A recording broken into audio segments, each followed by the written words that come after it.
On October 30th, 2025, New York Magazine's The Cut published the article, "The Truth About IFS, the Therapy That Can Break You," authored by Rachel Corbett. As you might have already gathered from the title, the article takes a critical eye to the development and practice of internal family systems, a therapeutic modality developed by therapist and author Richard C. Schwartz. While the article brings up many valid concerns and critiques of the modality and its founder, it has received criticism for reading as biased and myopic, even regarded as a hit piece by commenters online. So, what is the truth about IFS? Let's discuss.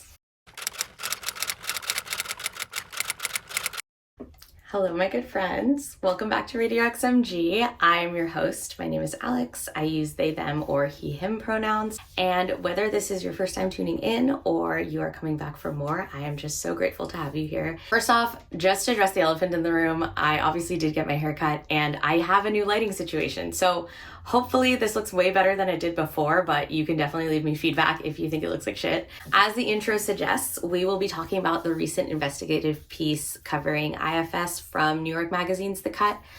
I got marketed this on Instagram just one day while I was scrolling, and when I tell you, I moved so quick. If you've never heard of IFS, which does stand for Internal Family Systems, it's a therapeutic modality created and promoted by licensed family therapist Richard C. Schwartz.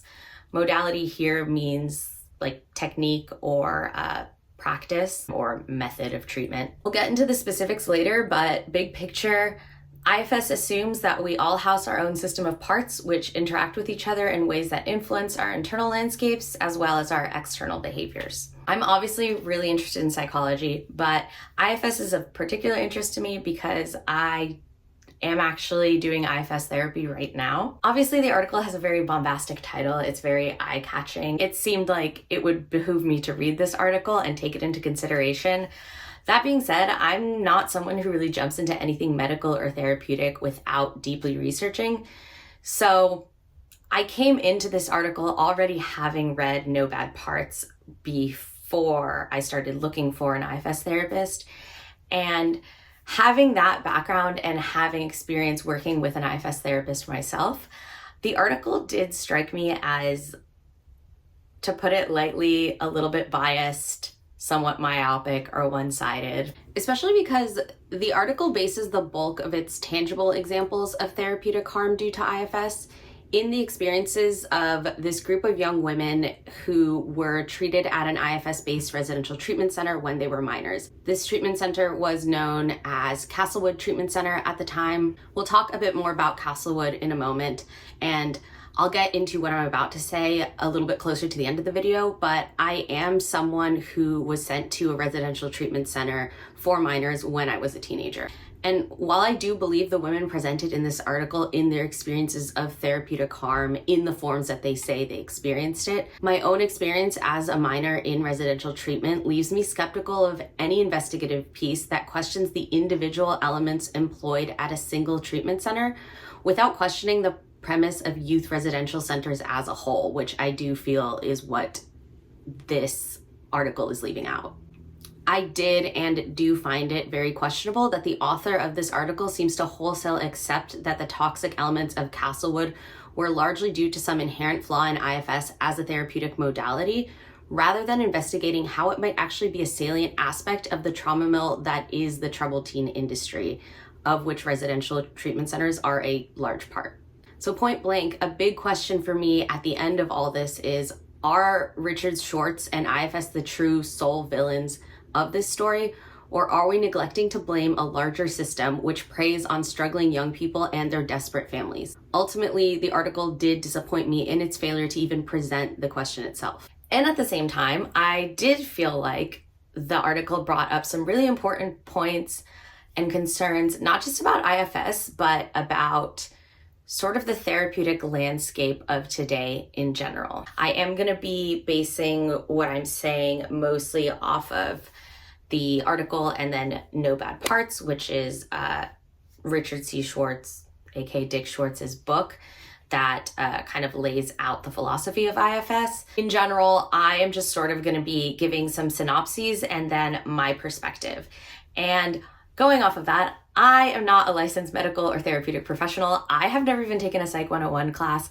A lot of my therapeutic knowledge comes from being in therapy since I was a child and having a lot of different therapists and just being really interested in psychology on my own. I do, when I am researching different psychological topics, try to look into some like research literature, like scientific literature, and then I also try to read patient experiences and more like op-ed viewpoints from different professionals.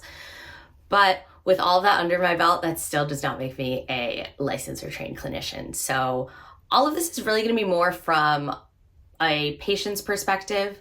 I am obviously going to be parroting back a little bit of what I've read and then applying my own critical analysis. Other than that, I really did just want to speak from my own perspective as someone who has been working with IFS therapy and who has worked with many other forms of therapy as well. Also, I don't have a huge planned out triggering content warning like the video before, because I really do plan on this being more of a high level discussion of different triggering subjects. I don't want to go too deep into traumatic events.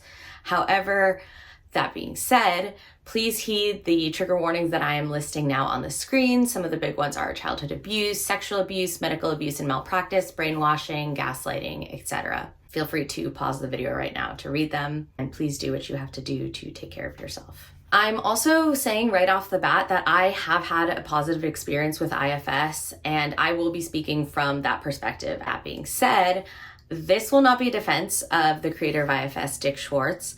I do intend to speak positively on some of his work, and I think that I have positive associations with the work he has done in general.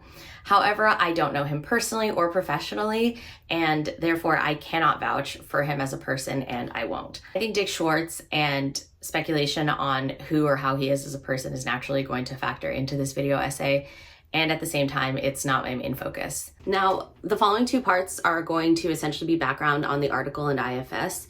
Some of you may have already read the article and or may already be familiar with IFS as a modality. So if that's the case, feel free to jump ahead to this timestamp that I'm putting on the screen right now if you'd like to skip the article summary, or this timestamp that I'm now putting on the screen if you'd like to skip both the article summary and the background on IFS. And if not, let's get into it.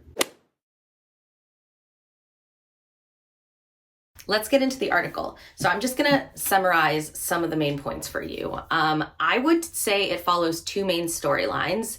The first one is of Bobby Lairs, who is a 61-year-old security guard and the father of Elizabeth Lairs, who at 16 years old asked her father to be enrolled in Missouri's Castlewood Treatment Center to address an eating disorder. This was around 2011. At Castlewood Treatment Center, Bobby alleges that through Elizabeth's treatment, she was implanted with false memories of horrific abuse at the hands of her father, his friends, and other community members. This eventually led to a full-on criminal investigation, which estranged Elizabeth and destroyed his entire family. It should be noted, although the criminal investigation into Bobby Lairs found no evidence of this abuse, Elizabeth, at the time of the article's publication, had not recanted and was still committed to being estranged from her father. This is a complicated situation. I can't know the truth, but I do think that it's important to honor the fact that Elizabeth stands by her accusations, although Bobby can be seen in a way as a victim of this situation as well without knowing the full truth. Speaking of Castlewood Treatment Center, as per the article, it was a 10-bed residential treatment center run by co-founders and co-directors Mark Schwartz and Lori Galperin, who specialized in treating disorders through a trauma-focused approach and chiefly through IFS. Let's focus on Mark Schwartz, who has no relation to Dick Schwartz. Going forward, I will refer to Richard C. Schwartz, the founder of IFS, as Dick Schwartz, just to keep it a little clearer. So the article focuses on Mark Schwartz primarily, with less attention paid to Lori Galperin. The thing to know about them is that they are a married couple and that they were both co-founders and co-directors of Castlewood Treatment Center. Mark was also, from what I understand, like head therapist. So he had a lot more patient interaction, at least based on how the article presents it. And given that the article does focus primarily on Mark, now he and Lori did open Castlewood in 1999 in order to treat eating disorders through a trauma-focused approach based on their belief that many eating disorders are based in sexual abuse and trauma. it should be noted that this is not the broad belief of the eating disorder treatment community. This was their specific belief. A really weird and interesting point on Mark and Lori is that they had a bit of a, I don't know if celebrity presence is the right word, because I don't know exactly how well known they were throughout the therapeutic community, but they definitely tended towards a celebrity persona. Vanity Fair wrote an article on them, I think in the 90s, where they were referred to as the Sonny and Cher of trauma. Vanity Fair article is referenced in the Cuts article, but you actually can find the full article on the Survivors of Alsano website, and I do recommend reading it if you are interested, just because it is a wild article. It really does give you perspective on how far we've come when it comes to considering and talking about different trauma-based disorders. And I think you'll get what I mean when I say that Mark and Lori had a tendency towards the celebrity when you read the article. But that's really a tangent. Going back to Mark, he was an early IFS trainee who became an assistant IFS instructor, and probably because of that, IFS factored heavily into the advertised and implemented treatment approach at Castlewood. Mark in the article does state that he really loved how quickly IFS could kind of cut to the root of trauma, and he more or less says like turbo boost your therapeutic process. As far as how he was personally, the article describes him as impossible to miss, and it's basically implied that he is loud, potentially anywhere from outgoing to aggressive in his interactions with others, very sexually charged and invasive in his personal demeanor and also in his professional conduct, based on interviews with former patients and staff. And to get into some of the allegations against him, former Castlewood patients allege that he implanted memories of abuse, including memories of incest and cult involvement. He allegedly planned inappropriate and invasive therapeutic exercises, assigning patients to journal about abuse or masturbation sessions and then to read them aloud to peers in group sessions. Going into kind of the memory implantation allegations, patients allege that he really shoehorned the concept of parts into clients' own narratives until they were persuaded to inauthentically incorporate these personas into their psychological landscapes. I'll go a bit more into the specifics of what these different parts entail and how they operate and how they are worked with in therapeutic sessions. However, broadly speaking, IFS seeks to heal trauma by singling out parts, approaching them and working with them to relieve them of their burdens, which would be their negative core beliefs or feelings. It seems that from the patients speaking out, they did feel an immense amount of pressure to come up with these parts, and some of them felt like they were really just making these up inorganically as a way of maybe placating Mark or one-upping each other. And it seems that in the case of others, they came to believe that these were actually their reality. And the patients that have spoken out say that they felt coerced into alienating their families at times, fabricating or exaggerating stories of abuse, and at other times coming to authentically, though falsely, believe that their family members were a danger to them. Patients also say that oftentimes they felt that their experiences were defined for them. Mark and Lori would label experiences as abusive or codependent, regardless of the patient's feelings about the experience. In the case of Mark, too, patients say that he seemed to enjoy hearing stories of sexual abuse. It was almost as if he were getting some sort of gratification out of it. Definitely, if you are to believe the allegations that former Castlewood patients have made against him, which I personally err on the side of believing victims, Mark was absolutely professionally unethical, but it also just seems like he was a really gross person to be around. However, even though the article uses Castlewood as a jumping off point, that really isn't their main subject. Castlewood is really being used as a jumping off point in order to place the treatment methodology that its therapists use under scrutiny, which is how we get into our second storyline of Dick Schwartz and IFS. So based on the article and Dick Schwartz's own accounts, he earned a PhD in marriage and family therapy in 1980 and began working as a family therapist, a field where at the time the popular method of treatment was family systems. From what I understand, understanding systems therapy and thinking systemically can be complicated. I think the most basic way to explain family systems therapy is the therapist is looking at the family as a whole with interconnected parts and looking at how the behavior of those parts influences the reactions and then subsequent behavior of the other parts. And you're just sort of looking at how everyone is functioning as a system. In treating patients through family systems, Dick Schwartz noticed how patients tended to talk about themselves in terms of parts and how these parts could fit into common categories. He then began to apply the method of family systems treatment to patients' inner landscapes, so looking at patients as a whole with interconnected parts housed within them. He broke away from traditional institutions around the 80s or 90s and began writing and training independently. In 2000, he founded the Center for Self-Leadership, which would then become the IFS Institute.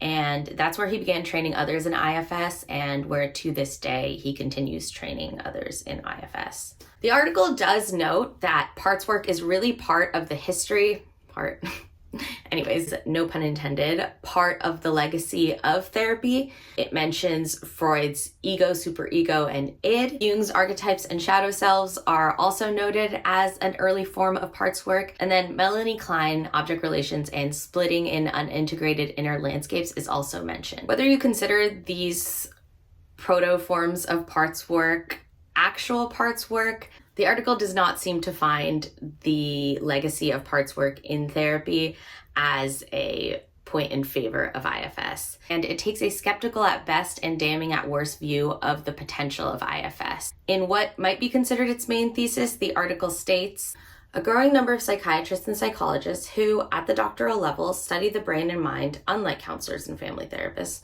are emerging with urgent warnings about the therapy, casting IFS as a simplistic allegory at best and at worst a dangerous pseudoscience. While some patients find relief through IFS, critics argue that's likely owing to the way it shifts responsibility for one's actions onto another persona, or the fact that it recycles aspects of traditional talk therapy that are, in fact, helpful.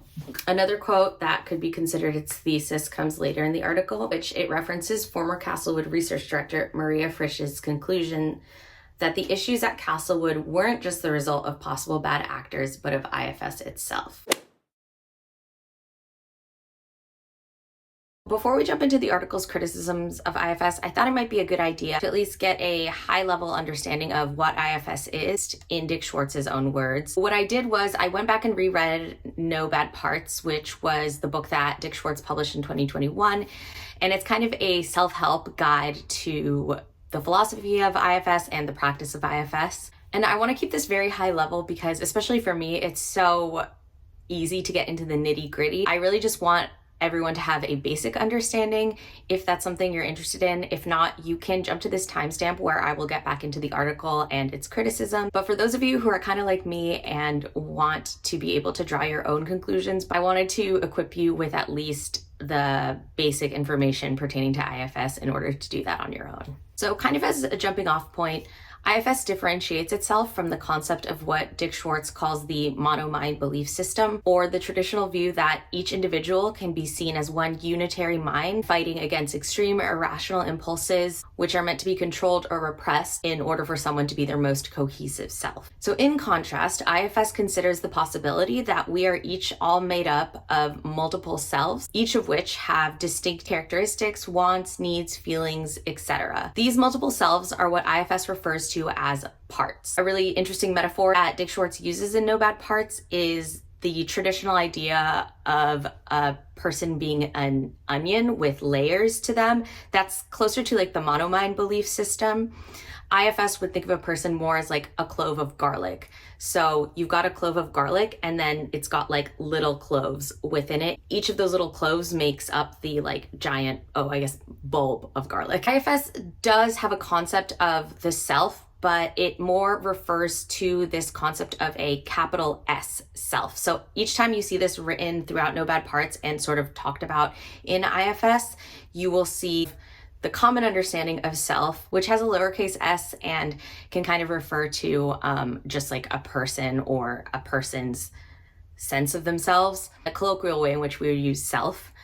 But IFS has this concept of self that is written with a capital S, and it refers to more of a universal idea of what a cohesive core human self looks like as a fundamental state of wholeness within our individual selves and connectedness to the world around us, which exists at the core of each and every one of us. And from this place of capital S self, we are able to greet the world from a place of what IFS refers to as the 8 C's of self-energy and self-leadership. You can think of these as 8 descriptors that characterize the quality of capital S self. These 8 qualities are curiosity, calm, confidence, compassion, creativity, clarity, courage, and connectedness. On an individual level, our internal parts ultimately exist to protect or care for us in some way. And at our most harmonious, they can help keep us aligned and in touch with this capital S self and its 8 C's. However, through negative experiences and traumatic events, our parts can become locked in harmful roles, particularly if these roles were adaptive to us at a critical point in our typically young lives. These stuck parts can then obscure our access to self, usually in attempts to survive and carry on with life. Particularly in cases of severe trauma, our parts can become so polarized that they begin to operate almost as a completely separate personality. I was trying to think of a good way to describe this because what I am trying to describe is the difference between someone who has sort of conflicting parts within themselves and someone whose parts are so polarized and fragmented from each other that they can show up in the world in a seemingly very volatile way. A couple great examples that we might be familiar with are someone who is along the borderline personality disorder spectrum or the narcissistic personality disorder spectrum. From an IFS perspective, while they might not have parts so disjointed that they switch into other personas without even realizing it or without having a conscious awareness of it, you might notice that when they are emotionally activated, it's almost like you are interacting with a different person. They might not have a full awareness of the intensity of how they act or a full memory of their behaviors, but in general, it's not that their parts are so fragmented and polarized that they are switching into completely different identities and then completely forgetting what happened when they were in that state. Once you get to that level of polarization and fragmentation to where people are switching into what is typically called alters in the dissociative identity disorder community, that's when you would get how IFS conceptualizes something like DID. That's people whose parts are so completely fragmented and polarized that when one part is taking over, it kind of shuts out the rest of the system from their awareness. In people where it's not quite so much of a pathology, it might just be that when we're emotionally activated, I say we, but I am along the BPD spectrum. It might just be that when you're emotionally activated, you might find it really difficult to concentrate on a conversation because one of your parts is particularly active and showing up maybe by making your head hurt or making your thoughts race or something like that. So IFS groups these harmful roles in which parts tend to become trapped into 3 general categories. Those categories are exiles, managers/protectors, and firefighters. Exiles are the number one easiest to describe. These are typically younger parts which are banished from our conscious awareness by the internal system as a means of maintaining internal stability and regulation. This is because exile parts tend to carry painful feelings and beliefs. IFS calls these burdens. And these were typically communicated to us culturally or through traumatic events and then get trapped within that exile part. Exiles are fairly analogous to the idea of the inner child in other parts-based lexicons, or at least what they started as would be fairly analogous to the inner child. These parts start out as open, curious, playful, and sensitive parts, and disconnection from them when they become exile also over time disconnects us from their original childlike strengths and resources as well, which are the qualities we find in self, the 8 C's.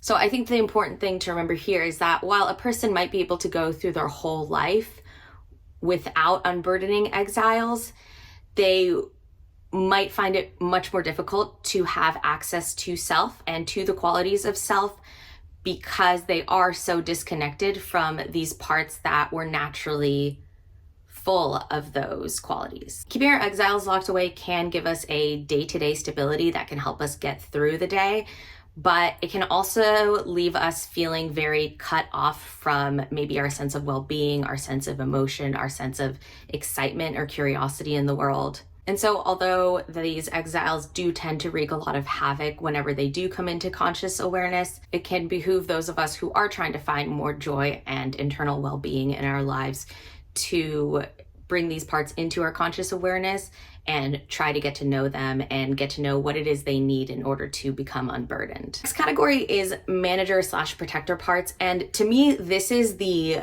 most difficult to describe, and I'll tell you why.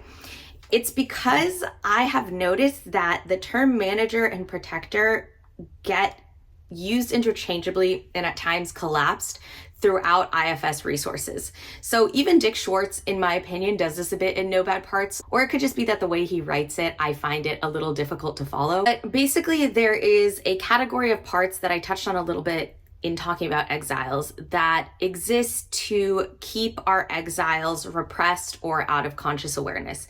These in general are all either called manager parts or protector parts. The way we can think about protectors/managers is it's both a umbrella term and a subcategory. The umbrella term refers to any part that is trying to keep our system under control, regulated, and balanced by keeping our exiles out of our conscious awareness. However, if we are talking about protectors/managers as a subcategory under the umbrella, then we are talking about parts that are working proactively to keep exiles from breaking into our conscious awareness. They often do this by controlling the internal system or the outside environment.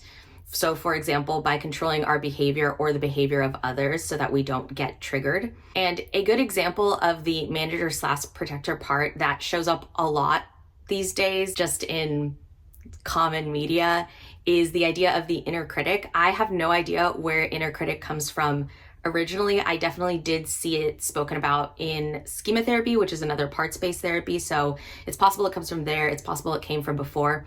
But the idea behind an inner critic is a inner voice or persona, which berates us into behaving in certain ways or avoiding certain activities. And we can definitely think about this as one of these proactive protector parts, which is trying to keep us away from anything that will trigger our exiles and allow them to break into our conscious awareness. Ultimately, these parts also tend to be young, maybe not as young as exiles, but they do have this energy of parentified inner children. So think of children who really don't know how to keep the system stable, but they are just doing their best with whatever they can. And for this reason, they can be kind of rigid or myopic in their logic. Kids can't see a lot of nuance because they're really just getting to know the world and they are wired to survive. So it's hard for them to internalize that a situation can have shades of good and shades of bad. They just need to work off of really easy understandings of the world that can give them really easy solutions to problems. So if you make a little kid mad, they might hate you and tell you to get away from them, that they never want to see you again. They're not able to automatically say, hey, that really hurt me. I need 10 minutes to kind of breathe and get myself together and maybe to talk about it with you after. They're just gonna say, get the hell away from me and stay the hell away from me.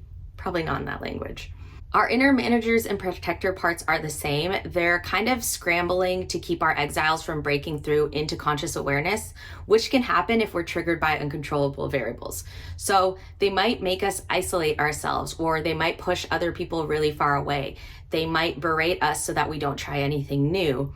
They might berate us so that we do our absolute most at everything we try, even if it exhausts us. They are just trying to keep us away from these burdened exiles and the painful beliefs and feelings that they carry, because they know that if those are triggered, then it could destabilize our entire system and it could trigger our firefighter parts. So firefighter parts are the last category. Remember that the umbrella category of manager/protector is any part that is trying to keep our exiles out of conscious awareness. Well, sometimes the proactive protector subcategory can't keep our exiles out of conscious awareness. At that point, our system is overloaded with the painful feelings which this exile has carried for so long that it really has become amplified. And it can flood our whole system and lead to us being or feeling completely dysregulated. So whether it's to get on with our day or to not be in crippling pain, our firefighter parts become activated. Their goal is also to keep exiles out of conscious awareness, but it's reactively. It's to get exiles back under control and out of our conscious awareness again so that our system can restabilize. And much like a child might, firefighters tend to work to restabilize the system through behaviors which we may have learned, maybe even quite young, are quick to regulate us, even if they're not necessarily the healthiest for us in the long term or for our relationships in the long term. This is where we can typically see engagement in what is referred to as unhealthy or maladaptive coping patterns and behaviors. Typically, there's a numbing or dissociative function to these, getting ourselves out of our heads or our bodies, or getting us far away from the situation so that we can have distance to restabilize or for the pain to fade away and us to forget. It's easily recognized in addictive behaviors like drug abuse. So I think we can all sort of conceptualize how a firefighter part might look like the addictive voice telling us, hey, just get high, get out of your body for like a night and you'll feel better in the morning. There is actually a fourth category of protectors in exile. These are protectors that can function as exiles and protectors and can kind of look like both. If you want to read more about that, you can look more into Dick Schwartz's work. Just to wrap everything up, in the IFS model, we, either as an individual or with a trained practitioner, are meant to approach our protector parts, building familiarity with them until they can trust us to bring exiles into conscious awareness without destabilizing our system, and then get to know those exile parts and liberate them of their burdens. Once this is accomplished, and this can be a very long process with many exiles and protectors to get to know, protectors begin to trust that we don't need their rigid or reactive behaviors in order to keep us balanced and regulated, and they're then able to find more harmonious roles within our system that help us have access to self rather than block us from access to it. Once we gain greater access to self by being able to communicate with our parts, we can then take that energy into the world and into our interactions with it and others within it. If this all sounds pretty positive and maybe even intuitive to you, you're not alone. I know it definitely did to me when I first read about it. It's often echoed even among clinicians that IFS, while perhaps not as novel of a therapeutic concept as it purports itself to be, or as Dick Schwartz purports it to be, it is noteworthy for how streamlined and accessible it is to a layperson trying to understand more complex concepts of trauma and attachment work. I know that a big difference between IFS and other modalities which are also seeking to address inner fragmentation and dysregulation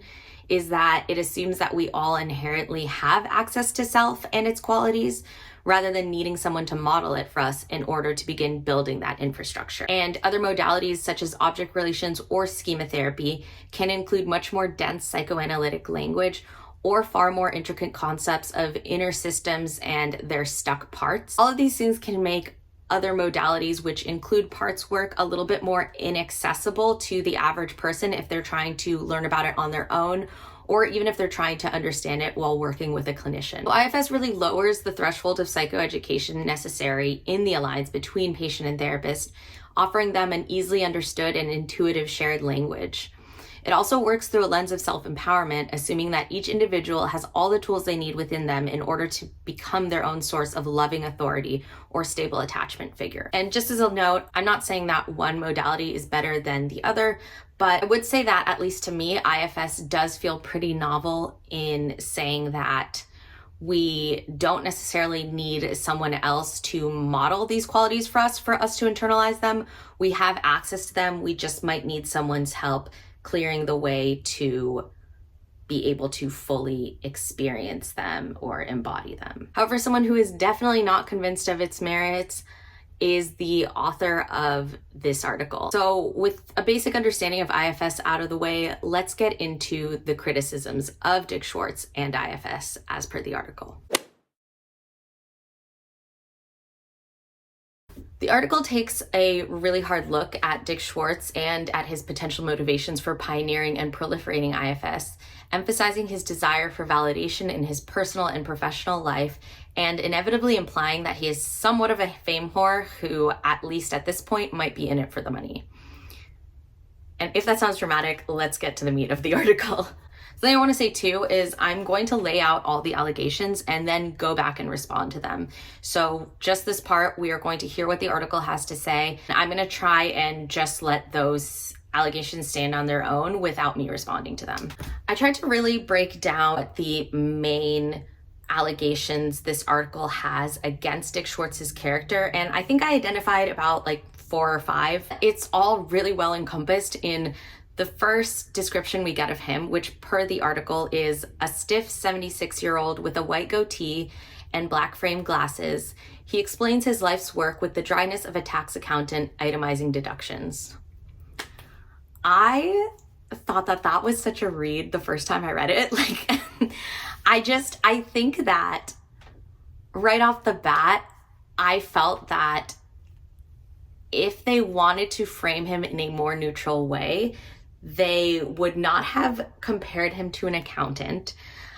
They would not have described him as stiff. And they also wouldn't have included the phrase, he explains his life's work with dryness. I think that what this article ultimately is trying to put forth is the question of whether or not Dick Schwartz is actually passionate about helping people versus passionate about being known and being rich. One of the first things that we learn about Dick Schwartz, and this is really per his own admission as well, he talks about this in No Bad Parts and within the article, he does sort of bring up that he was the eldest son of multiple sons, and that his father was a very accomplished physician who wanted all of his children to be accomplished physicians as well. Dick Schwartz apparently did not have the self-discipline or the grades for this, but he did have the drive to prove to his father that he could be a person of value. According to his own admission, this is a large part of what drove him to popularize IFS and really get it off the ground. The article really leans into this. It frames Schwartz as embellishing his image for credibility and clout. I included the quote, he insists that IFS is evidence-based and writes in professional bios that he is on the faculty of the Harvard Medical School, though Harvard clarified in an email that Schwartz is a non-faculty teaching associate at the Cambridge Health Alliance, which has an academic affiliation with Harvard but is independently owned. I think I forgot to bring this up before, but Dick Schwartz was for a time a consultant and therapist at Castlewood Treatment Center. The article once again quotes Castlewood's research director in saying Dick Schwartz really wanted some recognition for his approach, and he fully knew what was going on, but he never said anything. This refers to a lot of the medical malpractice and abuse that was going on at Castlewood. The article points out that Dick Schwartz repeatedly mentions celebrity endorsements and that he now finds himself among a caste of new age influencers, self-help authors, and academic outcasts with enormous social media platforms. Going to the financial aspect, the article repeatedly mentions financially extravagant events that the IFS Institute and Dick Schwartz engage in. Another quote, he, Dick Schwartz, regularly speaks around the world at tropical island retreats. Next year, he is co-hosting an 8,700 ketamine-fueled Theradelic Week near Santa Cruz, California. His IFS Institute offers a lucrative suite of coursework for aspiring parts therapists, including workshops, retreats, and 3 levels of training, costing upwards of $11,000 for about 3 weeks of classes, as well as certification, in parentheses, $400 up front, then $150 every 2 years. The annual conference sells $860 2-day passes. And lastly, on the subject of Dick Schwartz, we unfortunately have to talk about the park bench story.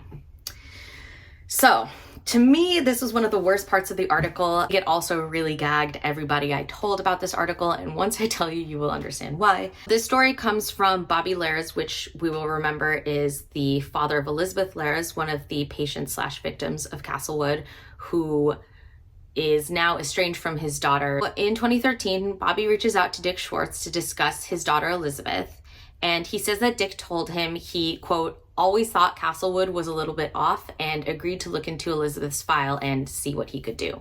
2 weeks later, Bobby alleges that he received a package in the mail from the Cambridge, Massachusetts Police Department.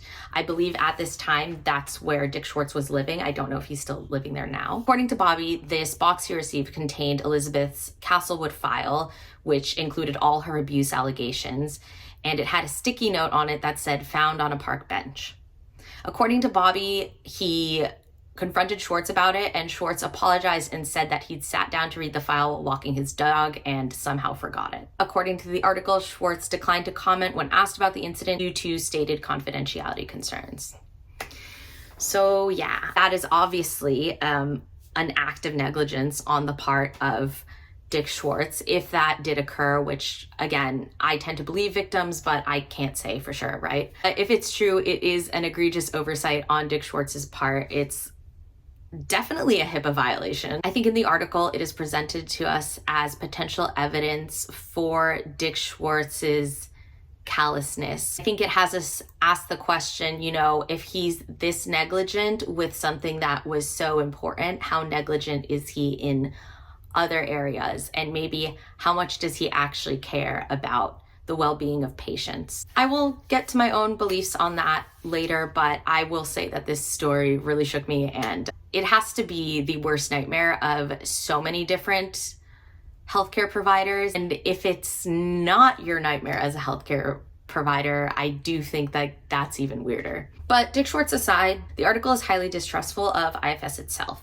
Pretty early on in the article, the author highlights this report co-authored by Lisa Brownstone, who is a clinical psychologist that works at the University of Denver. I'm gonna talk a bit more about this report later, but it does seem to be where the article is getting a lot of its clinical criticism of IFS. The purpose of the report seems to be to bring up concerns that these clinicians have about the over-application of IFS to different unstudied patient populations, and also how the proliferation of IFS through channels like social media might be watering down the effectiveness or safety of the modality. I'll get a bit more into that later, but the article does seem to be pulling a lot of its own concerns and critiques from this report.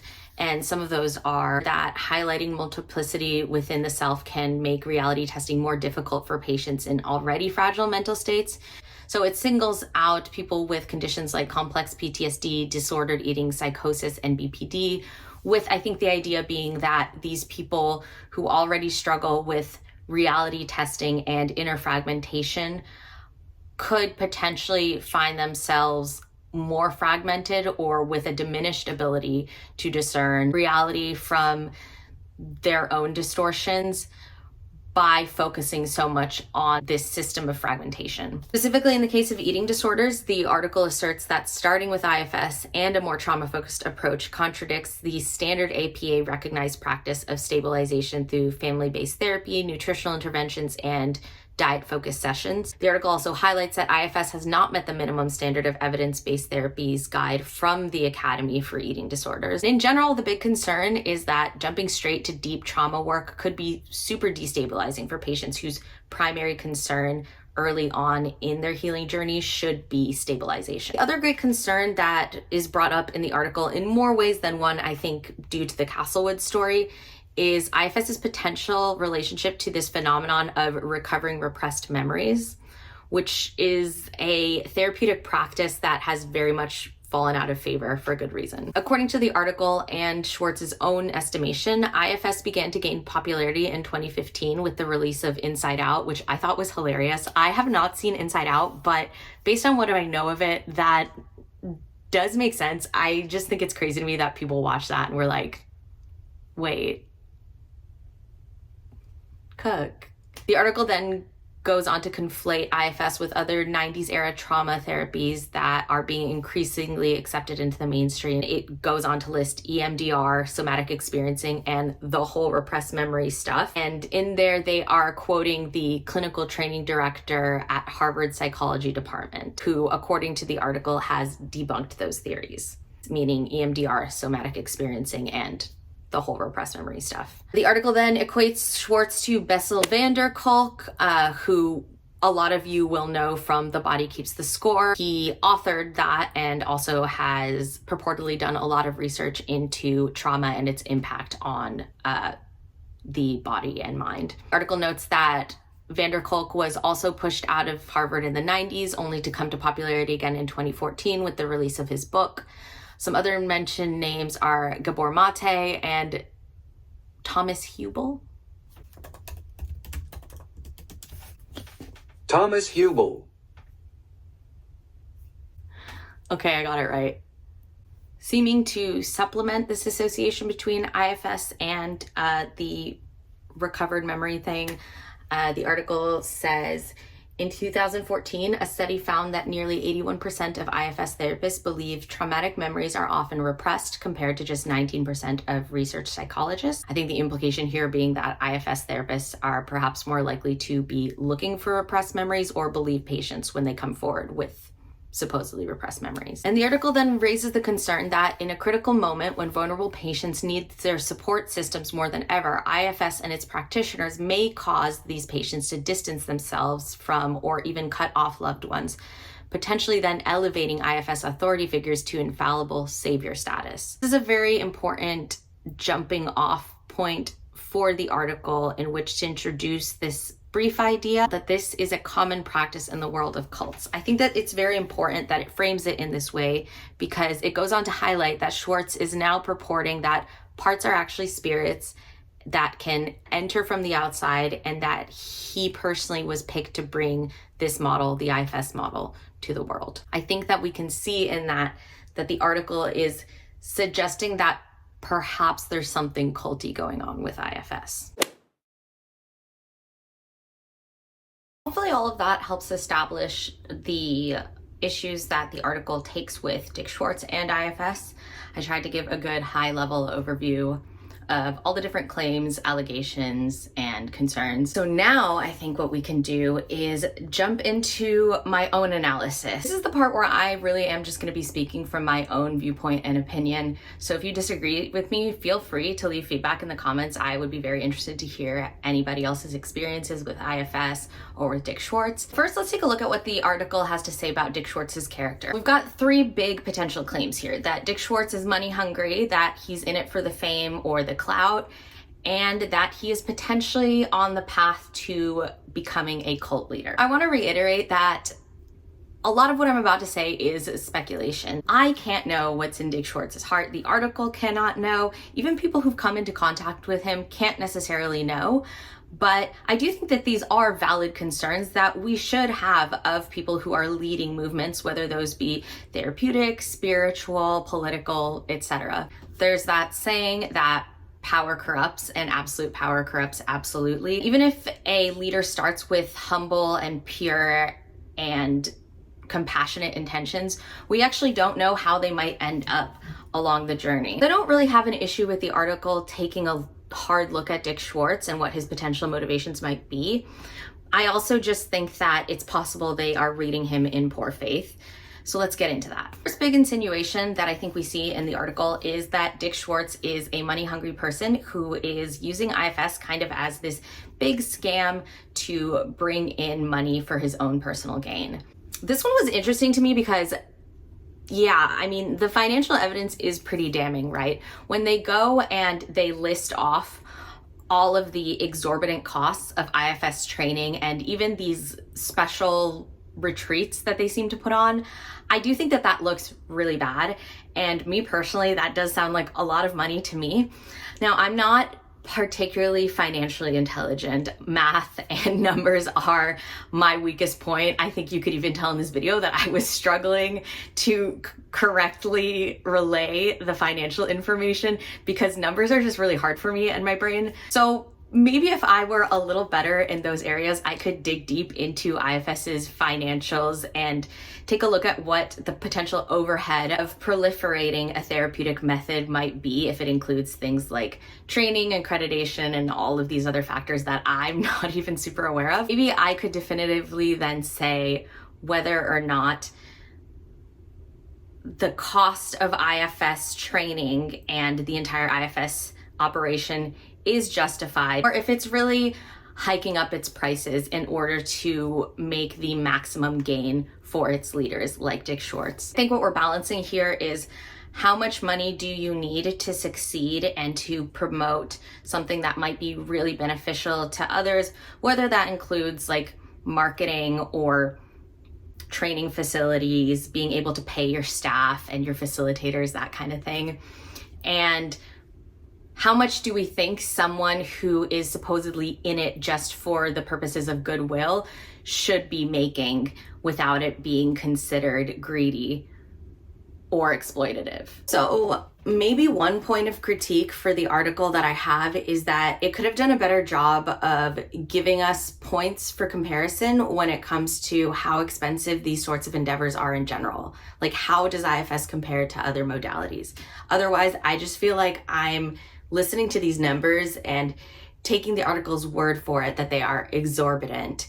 And they do sound exorbitant to me as a layperson, but I really don't know how it would compare to other modalities and what their proponents are doing. I will say that I was pretty surprised going back and rereading No Bad Parts, especially after reading the article, that almost immediately in the book, Dick Schwartz espouses a fairly anti-capitalist perspective. He writes about how neoliberalism and capitalism have failed us, and that we need to turn to new paradigms and value systems that emphasize collectivism. It's kind of complicated, right? Because he could just be saying all of this to kind of put on the guise of someone who is more leftist in their beliefs, while still trying to benefit as much as possible and make as much profit as possible in a capitalist framework. This might be a very insidious way to bring people into the IFS world by kind of lulling them into this sense that you are trying to build a more collective and just world that is not so financially oppressive. It seems to me that younger millennials and Gen Z are more favorable to the ideas of socialism, so you could reach a much younger demographic too by espousing these kind of political and collectivist beliefs. I do think that the counterpoint here, though, is that because he's building this modality and this framework from the ground up, he could find ways, if he wanted to sell the idea of capitalism being good through therapeutic language and like spirituality language, like many gurus have done. It's not that he really needs to lean into the language of collectivism and anti-capitalism in order to further his aims. It's hard to say whether or not he's coming from a genuine place or whether he was when he wrote No Bad Parts. I will just say that these are beliefs that he does espouse in the book, and this would on paper contradict the idea that he is just building IFS in order to build his own financial empire. Moving on to the insinuation that he may just be in it for the fame and clout, this is one that did stand out to me because I think, and this to me was a mistake on his part, he does often drop celebrity references throughout his writing and his interviews. So I remember the first time when I read No Bad Parts, even then it stood out to me that the foreword is by Alanis Morissette. Schwartz also does reference Jonathan Van Ness, and he does also name drop Gabor Mate at one point. I believe he brings up other sort of well-known or even maybe celebrity figures in the psychotherapeutic and self-help space. This was kind of a bit of a yellow flag to me when I first read it. I'm not particularly moved by celebrity endorsement. That's not to talk down on anyone who is. I just personally, if I am reading a book that is trying to sell me on the validity of a modality,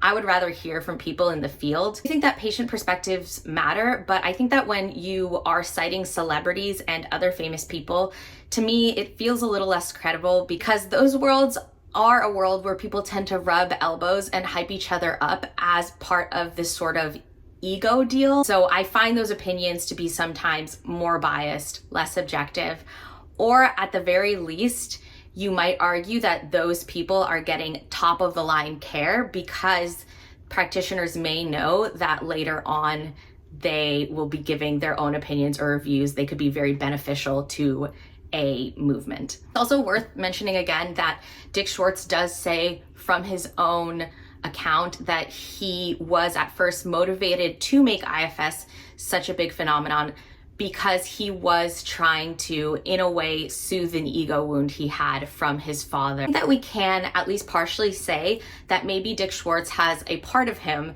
that is motivated by rubbing elbows with celebrities and maybe getting some sort of professional recognition. I do think that it's myopic to say that that is his only drive. Once again, we can't really know his intentions. Something though that I did not touch on as much in my previous parts, and I did want to talk about more now though, I do think it's important to look a little deeper into the professional and social relationship between Dick Schwartz and Mark Schwartz, who we will remember is the co-founder and co-director of Castlewood Treatment Center. And the reason for this is the article does cite that Dick Schwartz was very complimentary of Castlewood at the time when it was operating. He also was a consulting therapist there. He did train Mark Schwartz. And if I recall correctly in the article, it does quote him as at one point saying he wished he could bring all his trauma patients to Castlewood. And I think that whether or not we find this damning of Dick Schwartz's character as a whole, we do need to talk about how common this is in, I think, medical, scientific, and maybe like psychotherapeutic social science spaces. This sort of bond that can form between academics, intellectuals, practitioners, providers, where they might go into business together and then the lines between like professional and personal will blur.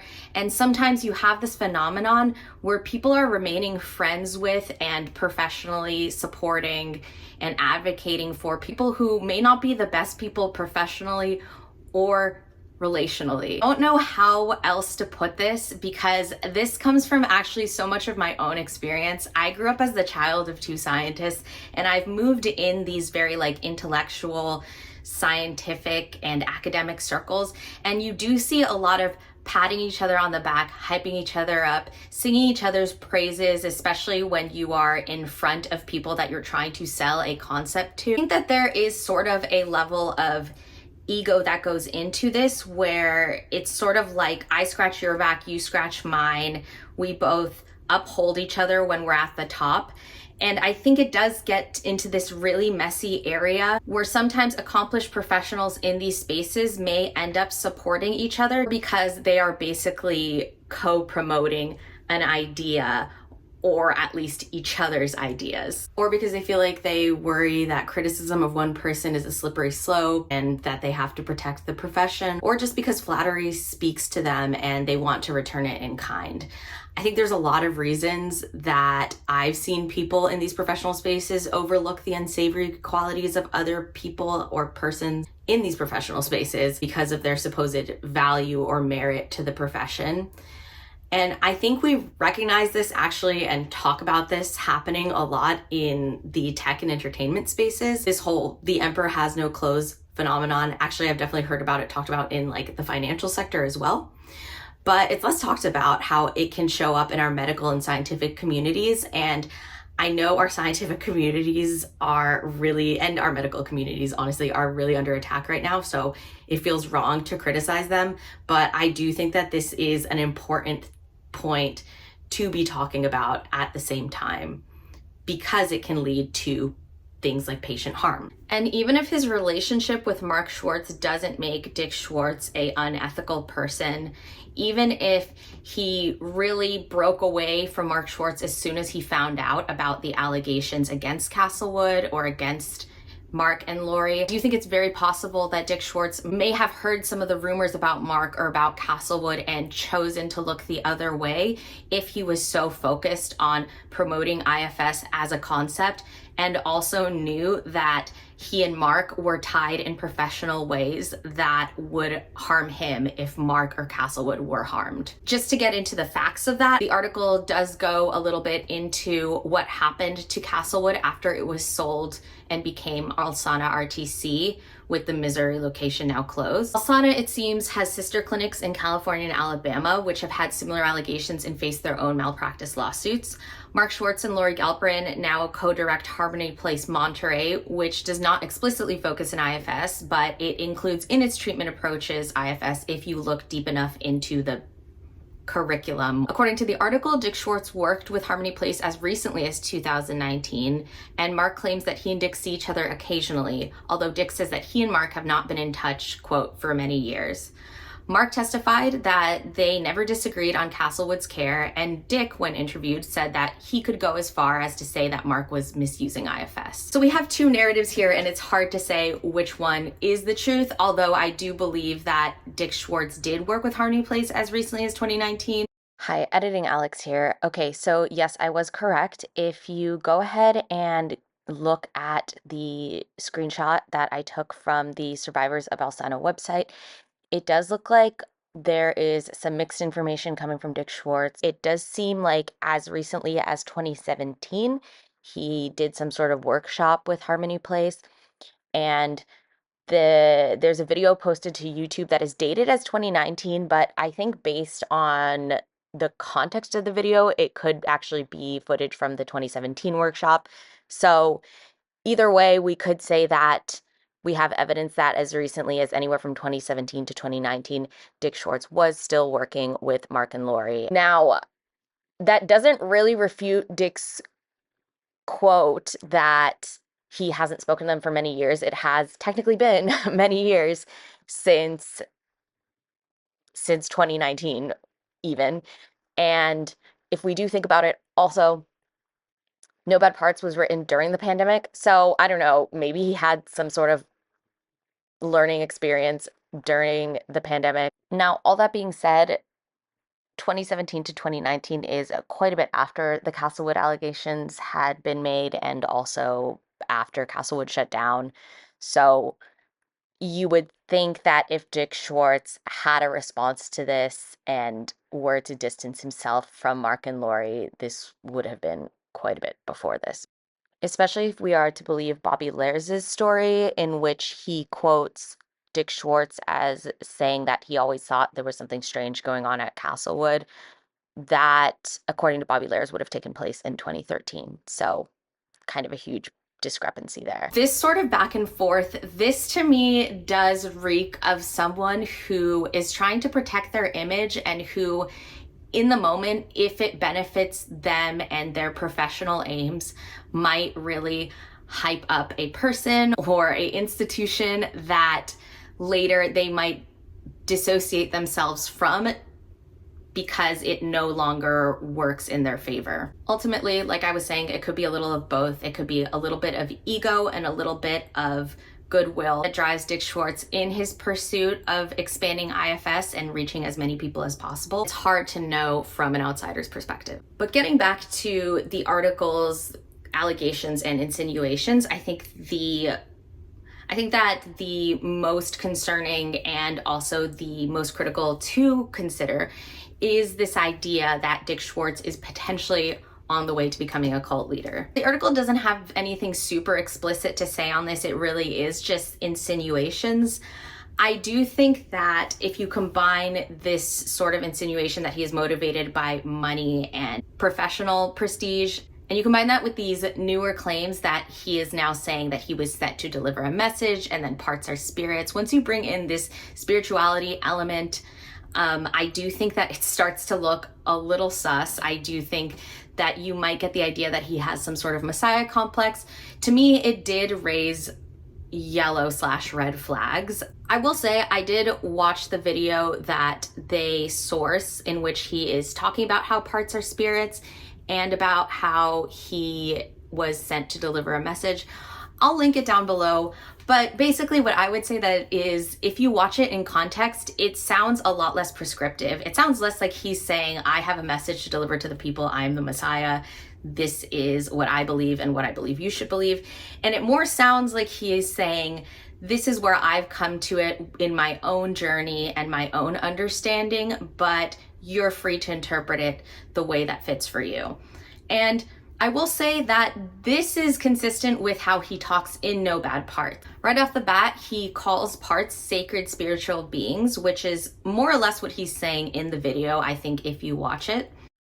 Okay, editing Alex back one last time because I did realize in rewatching this video in which Dick Schwartz talks about the spirituality of IFS work, what I neglected to bring up as a distinction is that not only does Dick Schwartz at times talk about parts as sacred spiritual beings, which has been established in his work in IFS, but he does seem now to be talking a bit more about other voices which can come in during parts work, which are to him not actually parts, but actually like ancestral guides, spiritual guides, if you will.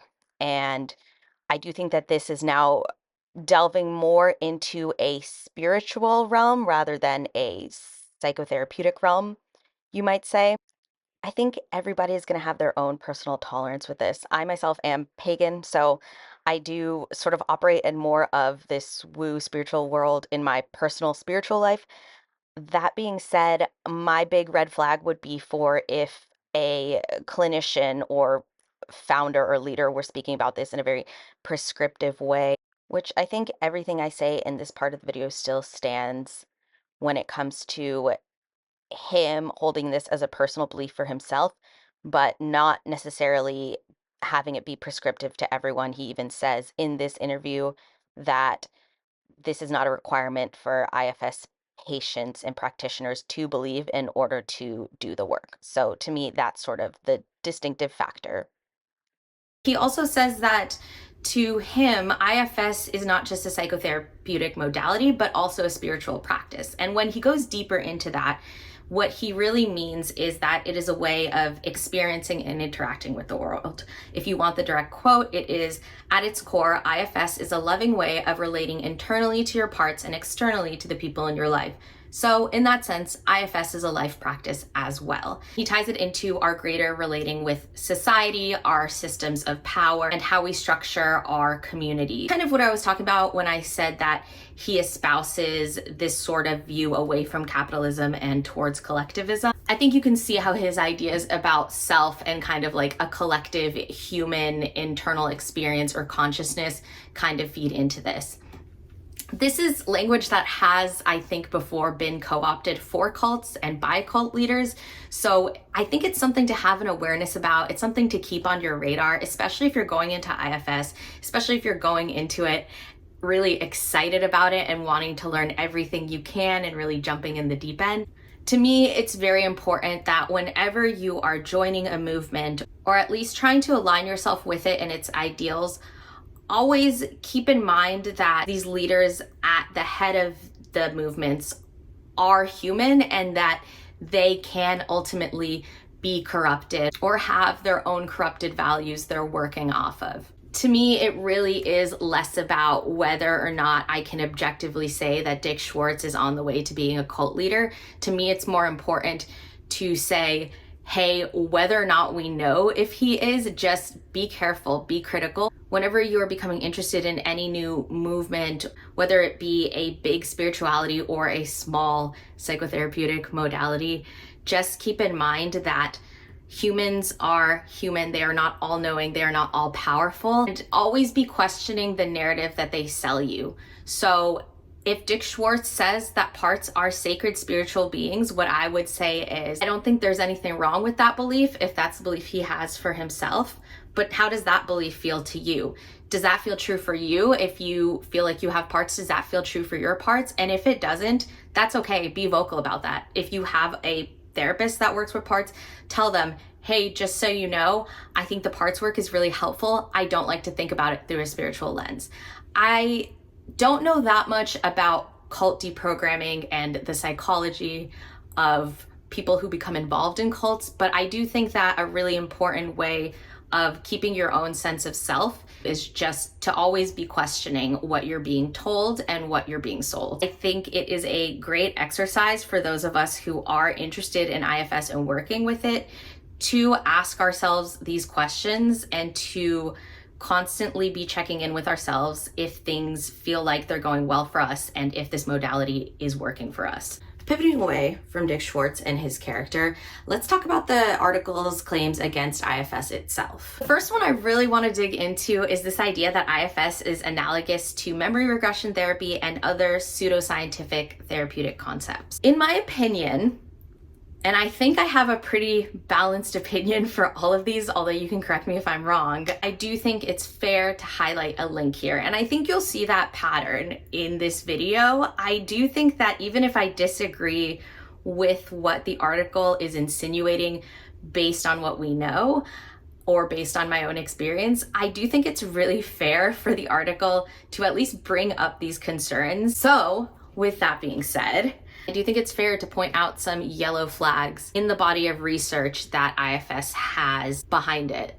I do think it's unfair to act like IFS and things like memory regression therapy are the same though. This was definitely something that was on my radar though when I first started researching trauma work, and this was actually probably over a decade ago, because I realized that I probably needed to do some sort of deeper trauma work well before I actually went looking for that sort of modality.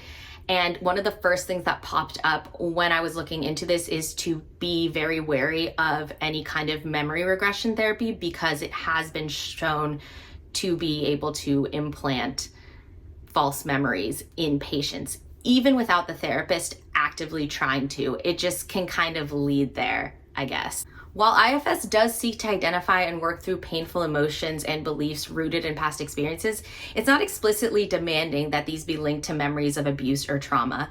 It's sort of a gray line. I think that because it does work with people who have fragmented senses of themselves or their identity, and because so many people come to it wanting to do deeper trauma work, you're probably going to have this element of people diving into their past and trying to dig through what might be repressed memories. But personally, as someone who doesn't have much of what we might call a capital T trauma history, I have never been pushed into anything like that by my therapist. While No Bad Parts does offer us the examples of patients whose parts are linked to traumatic memories of abuse, the impression I get is that these are springing organically from the client rather than being suggested by the therapist. This has been more or less my own experience. I feel like the questions that my therapist asks me when we're doing parts work are pretty vague and open-ended. They really are meant to help prompt me, but they don't really lead me anywhere without me organically deciding to go in that direction. Now, could this be easily co-opted by someone who is trying to implant false memories? I think so, yeah. Like, just as we saw in the case of Castlewood, I think it would be very easy to do this. But I do think that you could also do that with a lot of other therapeutic modalities. And you could do that as a therapist who doesn't work with a specific modality, but is doing what's considered deeper trauma work. Dick Schwartz is quoted in the article as saying, "There is a risk of clients coming up with false memories with any trauma therapy that focuses on healing past wounds. The key is not to assume any memories are necessarily accurate without corroboration. That is what I taught then and teach now."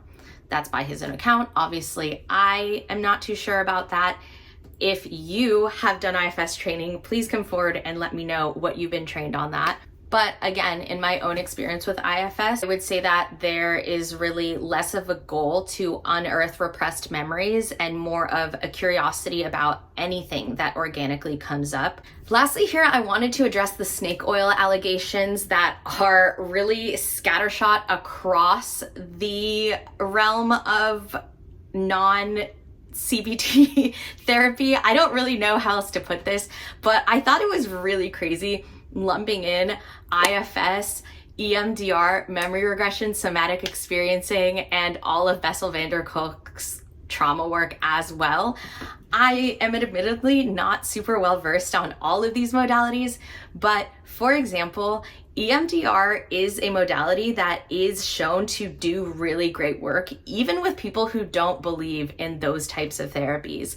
And I don't think we even fully understand the mechanism of how it works. Like, we don't really know exactly why it helps so much. There's a lot of theories, and the beginning theories of it that the creator itself came up with sound extremely crackpot. But whether you believe that it's because she kind of plagiarized off of older research that was very scientifically based and then added her own kind of flashy narrative to it, whether you have your own specific idea of why EMDR works, the fact is that it does work for a lot of people. So bringing it up alongside memory regression just seemed a little crazy to me. There's a great video that I watched where someone dives into the history of EMDR from their own perspective of skepticism and then working through actually how whether or not it can feel or seem very skeptical from a scientific perspective, it actually does work for a lot of people. I'll link that down below because I found that video really interesting as someone who first heard about EMDR and was like, that sounds like bullshit. Same thing, I don't know about all of Bessel van der Kolk's body of work. I have read or listened to the audiobook of a good portion of the Body Keeps score while my mom was listening to it. And I found that a lot of what he talks about in that book is now pretty psychotherapeutically accepted, whether or not it has the extensive research of CBT to back it. And it seems like he has done a lot of research, but I understand that a lot of that was led by him, so it could be biased. Anyways, I don't know as much about it, but just to say, I do think that lumping all of these modalities together as part and parcel snake oil is crazy to me. I do think that, once again, throwing the baby out with the bathwater, when there is a modality that has had a lot of benefit to people, just sort of makes it seem like you're writing a hit piece. I think the real question is here, is IFS more of a memory regression type modality that we one day will look at and say, this was all really kind of snake oil and has done a lot more harm than good? Or is it something like EMDR that maybe we don't have the best scientific foundation for its roots, but at this point it has helped a lot of people and continues to help a lot of people. So whether or not we fully understand how it's working, it's gonna continue to be used in a lot of psychotherapeutic practices. Then the last claim, allegation, or insinuation that we are going to look into is that IFS is inappropriate treatment for patients with complex or high-risk diagnoses or with reality testing issues. This is truly my put me in coach moment. As someone with borderline personality disorder who came to IFS to be able to work on issues they have never been able to address through more traditional and scientifically tested treatment methods like DBT, I have a lot to say on this. Hi, okay, Alex from the future here.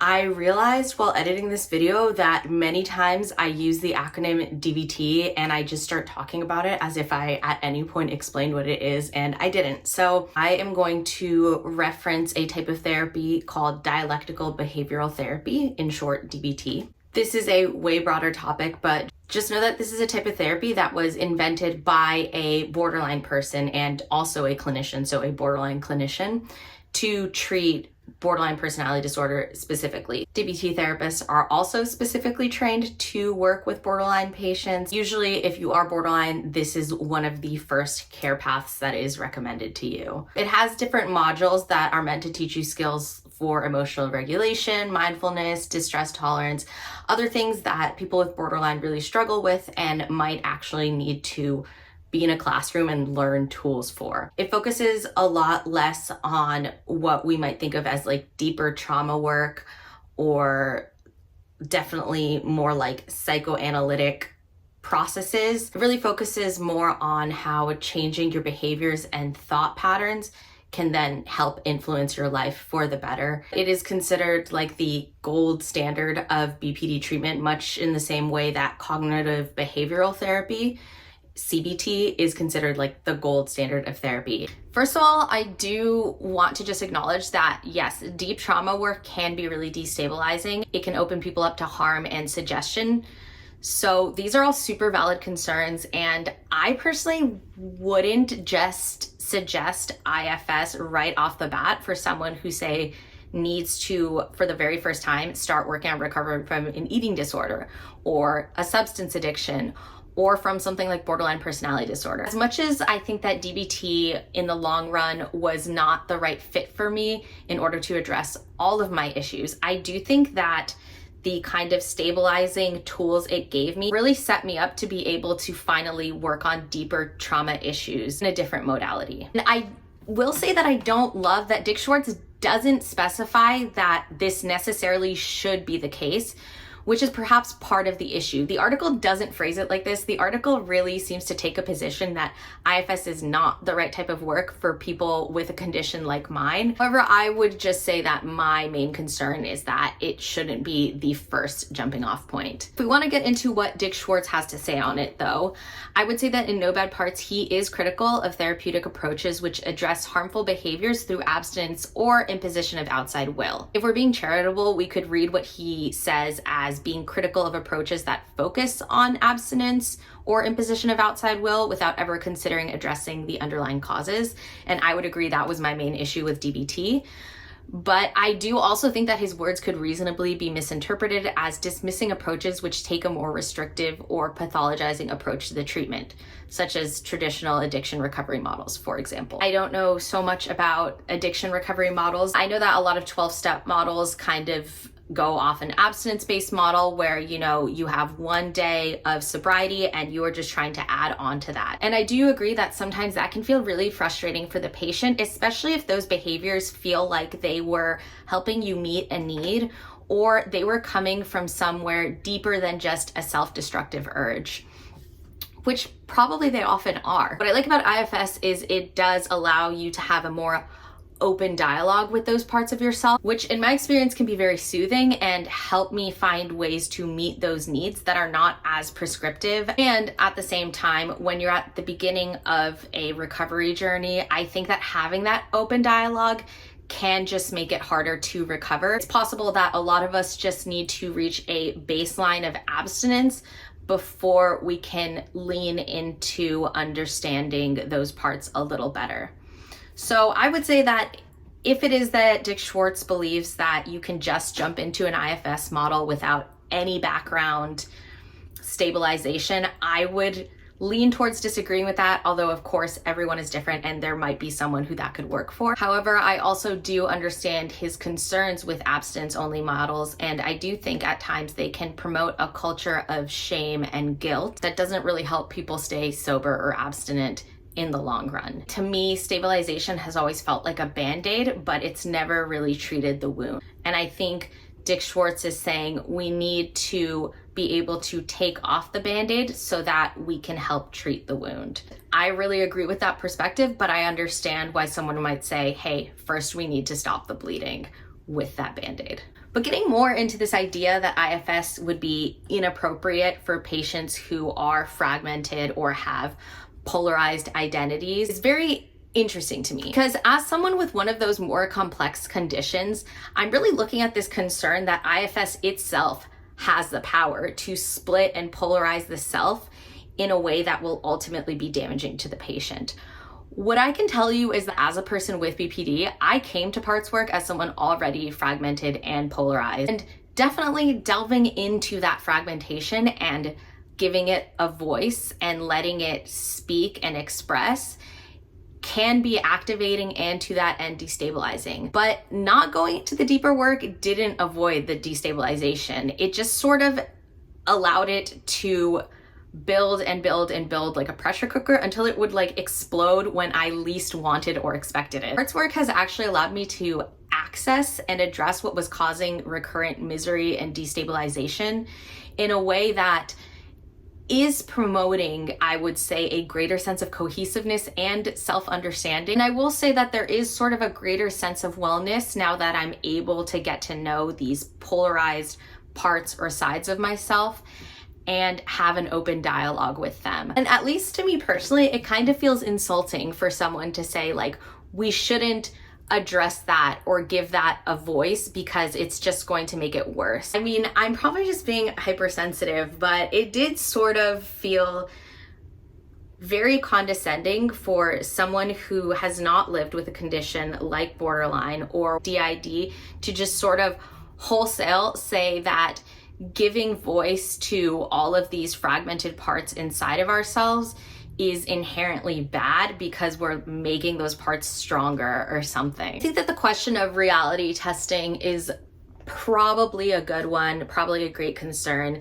Again, I think that's why I would advocate for stabilizing treatment beforehand. A big part of DBT for me was learning how to reality test, looking at just the facts of a situation and then comparing that to my own perception of the situation and getting really good at parsing that out. What I will say I love about IFS is that it really helps have a dialogue with the parts of me who aren't necessarily great at looking at the facts. And by giving them that space to be unreasonable in a contained space that is safe and not hurting anyone, it actually helps me find a greater sense of wellness and stability. Before, when I was just constantly checking the facts, it actually got harder to understand how my own internal experience fit into the world. And it then got easy for me to be gaslit or for me to self-abandon. So I actually think you could say that other therapeutic methods that are not looking at the self in a multiplicit way can actually be more harmful to certain patients. So, I think it's nuanced. Finally, outside of the article, I do think that Brownstone's report, which is cited multiple times and referenced without being cited even more throughout the article, brings up some other really valid concerns. I'll link the article down below, and it's a short read. I do suggest that if this interests you, you read it. The big concerns that it brings up that I think are very valid to talk about are that not enough empirical research on treatment outcomes, particularly in high-risk patient populations, has been done into IFS, despite the IFS Institute claim that it is an evidence-based modality. I think this can be as simple as saying IFS seems promising, but it does need to be more researched, especially in patient populations that we don't know as much about. The report also notes that as the demand for and the supply of practitioners expands, so does the application of the modality, which then once again goes outside of the studied patient populations. I think the concern here is the over application of IFS. And the report also brings up something super interesting that I didn't necessarily know about, that due to shortcomings in psychotherapeutic training programs, early career psychotherapists may not have the discernment necessary to independently evaluate if a particular modality is suited for a particular patient population. It's combined with the marketability of IFS and the encouragement to engage in trauma-focused approaches without necessarily adequate trauma-informed training presents the potential for patient harm. I do think that those are all really valid concerns, right? It's basically saying, okay, IFS could have potential, but we really need to be careful in how we are expanding it to patient populations in which it hasn't been studied. Maybe we need to get a better body of research behind it as it's gaining momentum. And there might be a concern that practitioners that are being trained across different programs might not necessarily be able to evaluate whether the patient in front of them is right for IFS or if IFS is right for them or not. And so, especially if we are pushing IFS as this wholesale great thing that could help anyone that's traumatized, can really present an avenue for harm. I think that this could even come down to something as nuanced as a practitioner who understands that IFS could work for this specific patient, but it needs to be adapted in these ways, or the pacing needs to be changed. And the concern that maybe some people might be naturally good at that and some people might have the training for it, but you might just get a lot of practitioners who aren't naturally good at attuning to that and or don't have the understanding of how to adapt IFS or when to adapt IFS in that way. I can understand how maybe that is a skill that can be better supported through training programs that isn't always being supported. The article also notes that popularization of IFS and IFS-based languages through social media may shape the public understanding of IFS and parts work, as well as influence the demand for and the training of providers in turn. The concern here seems to be that we are watering down IFS because you have such a rapid popularization of it. You might have lay people talking about it or practitioners who are not so well versed in it spreading information about it that might easily turn into misinformation. And it's also possible that people themselves may not be that great at judging whether or not it's a modality that could be right for them in a specific moment. And you might just have this high demand for practitioners, high demand for clients, and it's a perfect storm for having people jump in too quickly to something that might ultimately harm them. I would say that this is not a unique problem with IFS, right? Like, we live in the social media TikTok age. I myself am a layperson making a video about IFS, and I personally have tried to do my best to look into it, to be nuanced in how I talk about it, and to give y'all the information you need as a jumping off point to research it more yourself.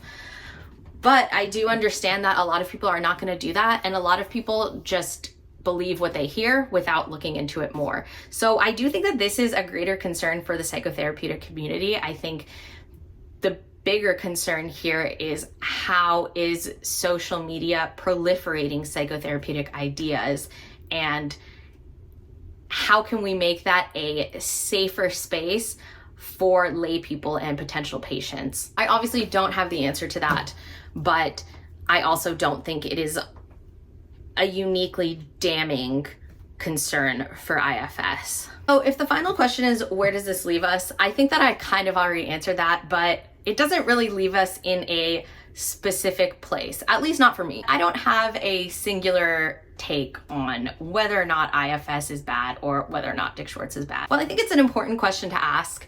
I am much less interested in whether or not Dick Schwartz is who he says he is.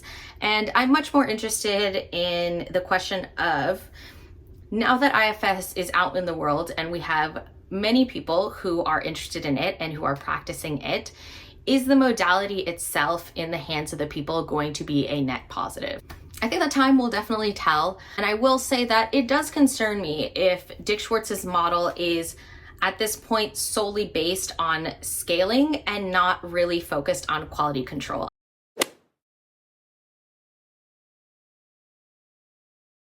I do want to talk a little bit about my own journey into IFS, because without trying to toot my own horn too much, I do think that I have some wisdom to share as someone who has been through so many years of therapy in so many different modalities with so many different practitioners, and who has seen real benefit from IFS, but who also does often take a cautious and critical approach to engaging with new systems of belief or treatment paths. So kind of like I have mentioned throughout this video, I was loosely diagnosed with borderline when I was 17. You can't be officially diagnosed before you're 18, so it really was just like someone saying, hey, I think Alex has borderline, and this is the gold standard of borderline treatment if you want to go down that direction. So I started DBT at 17, and I really was working within that modality for over a decade. I had about probably 3 stable DBT therapists throughout that period. DBT was great because when I went into it, I was sort of at my most unstable behaviorally. So DBT for me was super critical in learning how to regulate my behavior, I would say. I kind of bounced around to different therapists, always coming back to DBT when I really had no idea what else to do with myself, and always sort of having these recurring states of depression, anhedonia that would then lead to dysregulation and suicidality, kind of in a cycle. It was like there was something inside me that wasn't being addressed through therapy, and I couldn't seem to get to it by just talking about it, and I definitely couldn't get to it by practicing DBT skills. There was something under that I was trying to understand and that my body and brain were trying to tell me. Eventually, I kind of broke, and I said to myself, I can't keep doing this. I have tried skills group multiple times by now. I have been working with DBT therapists and talk therapists for over 10 years. I need to try something different. Eventually, I ended up over a year ago with a schema therapist, and this is how I got introduced to parts work. We really did work off of a schema therapy model primarily, but the more we worked together, the more I had certain parts come up that didn't fit neatly into the schema therapy categories. And I think that pushed my provider more into bringing in trauma work and parts-based work that was broader than the schema therapy model. Unfortunately, my parts were pretty dysregulated, and there also were some lax boundaries around communication that we had, and it eventually just led to my provider becoming very overwhelmed with some of my stronger, more hopeless and suicidal parts, which I'm not happy about, but it is understandable from a human perspective. So eventually this therapist did drop me, and he did it in a way that was like legally sound. So I was like loosely referred out, or he waited until I found someone else as a landing ground to totally drop me. But I had already kind of caught the parts work bug, and it felt like someone had left me with this half-formed language that I suddenly had access into this whole world of myself that it felt like I would never be able to speak with anyone ever again, and I couldn't fully understand. I started Googling about parts work, and that's when I found IFS and No Bad Parts. And I remember when I read IFS, getting all of this super specific language that my therapist had not been using in parts work and thinking like, oh, why didn't he just give me this book? Or why didn't we use this language? Because this is way easier to understand than this sort of nebulous parts language he was using once we got away from the really rigid schema therapy model. Anyways, IFS really stood out to me as super intuitive. I think that it was a lot more freeform than these rigid categories that schema therapy seemed to try and fit my parts into. And because my parts do tend to be a bit more blended at times and don't seem to fit neatly into those categories, I really found schema therapy interesting as a intellectual exercise, but I did find it a little difficult to work with on a personal level. After getting really well informed on the framework of IFS and I guess the origins of it, and of course going on to Reddit and seeing what other borderline people were saying about their experience of it, I felt pretty comfortable starting to look for an IFS therapist. And that's how I found mine. I conducted interviews. I did conduct interviews. I mean, what I will say is that I narrowed it down to, I don't even remember how many, but let's say 10 practitioners. I sent out emails, heard back from a few. A lot of people were booked up. Honestly, it seems like it really has gained a lot of popularity. A lot of practitioners have waiting lists. But I ended up having a phone call with my current therapist, and it seemed like a good fit. So the first session we had, he did kind of a parts mapping exercise with me, which to this day, I don't understand how the exercise works. I'll say, like, he had me cue into my body and draw something, but he never asked to see what I drew.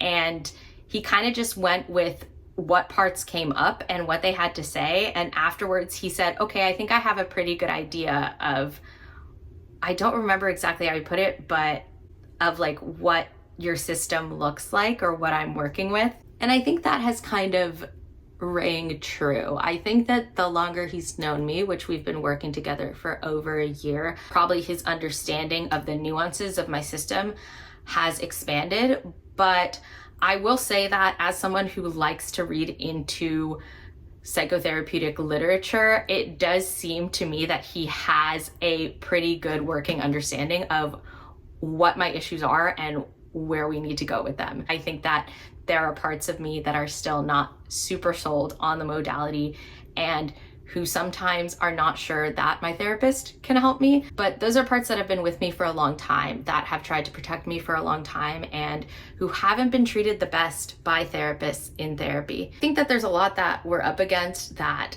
doesn't really have to do with him or with IFS necessarily. What I will say though, if I'm giving my review of IFS, I found that my IFS therapist is much better able to sit non-reactively with some of the scarier parts of my system, like say hopeless, suicidal parts. It's also great at being non-defensive, which is really helpful for me because when I sense defensiveness in other people, I shut down. I will either freeze or fawn or a combination of both. And it's really hard for me to be authentic in a space if I can feel someone else's defensiveness is going to be activated by my authenticity. I've also been able to just access parts of me that I've truly never been able to access before, whether it's parts of me that I've always felt are there and I just always am talking circles around in talk therapy because I can't find a way to get to them, or if it's parts that maybe I didn't acknowledge for the longest time and they're starting to come out of the woodwork now. I definitely experienced a huge increase in self-confidence, and I can also see how I'm starting to get more differentiation between myself and my parts, which has led to more self-understanding. I think I am still really early on in my journey.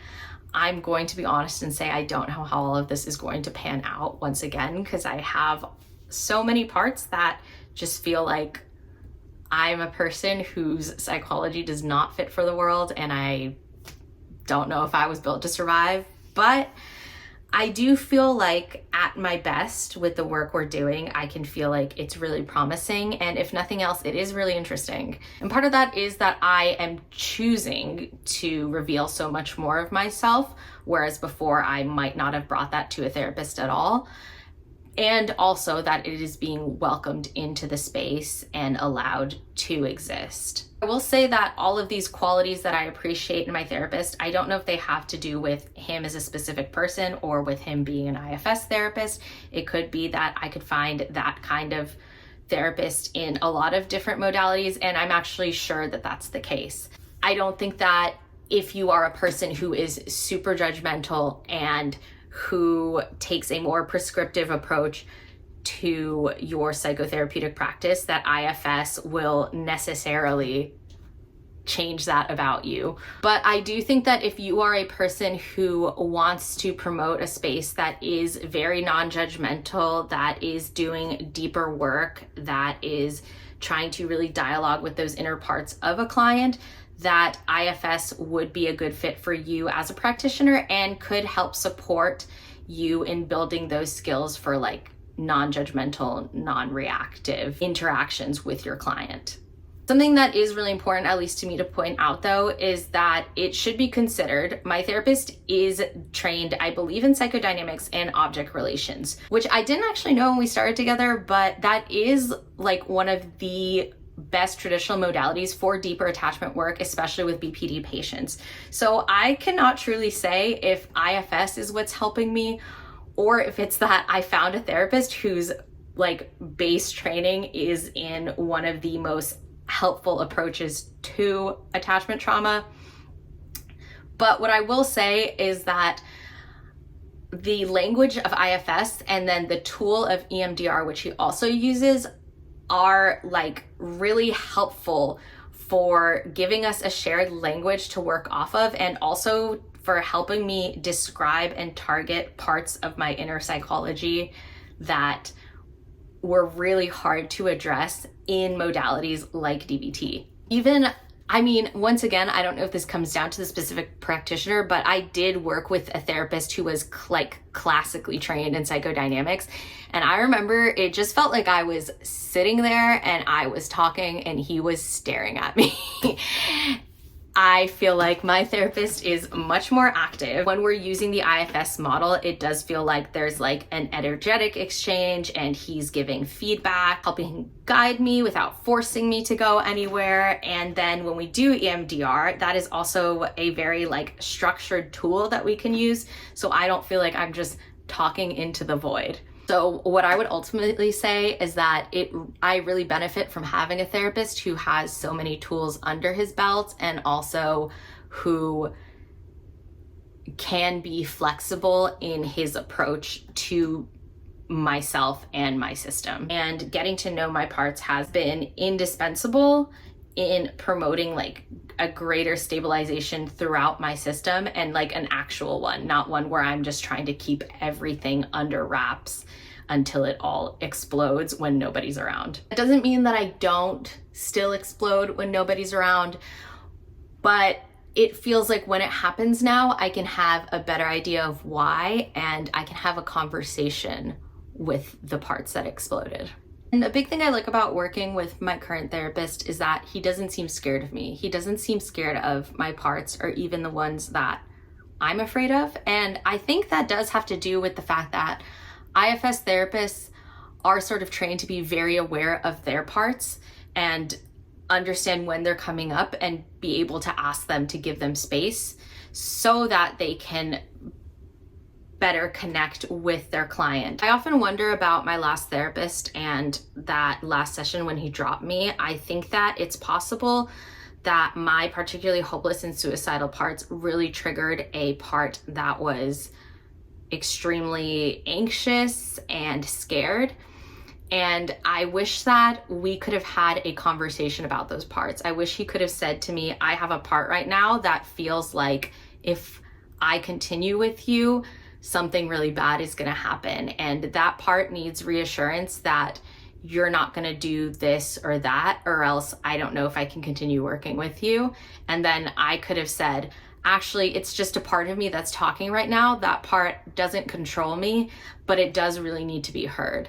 And what I found is with my current therapist, I can really do that, and he has a lot of space for it. When I interviewed with other IFS therapists as well, they were able to tell me that they try to be aware of when their parts are also activated and trying to dialogue with those so that they have as much space for the client, or so that they can be open with the client about what's coming up for them. I hope I explained that well enough. Once again, I am not an IFS therapist.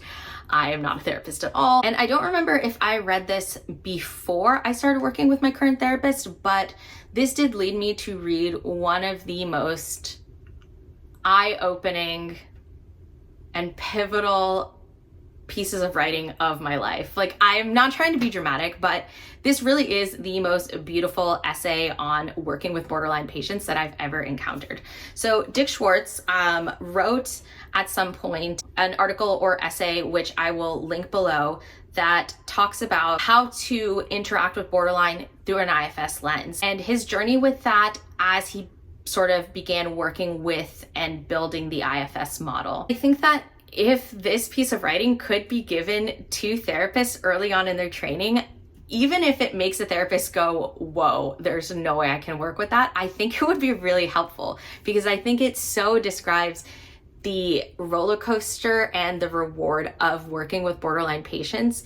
And personally, I want someone to be able to understand and really internalize that that could be what it's like when they're working with me or someone like me. So going off of that, I think that at least Dick Schwartz has a really intuitive, insightful understanding of what is one of the most difficult psychotherapeutic presentations to work with.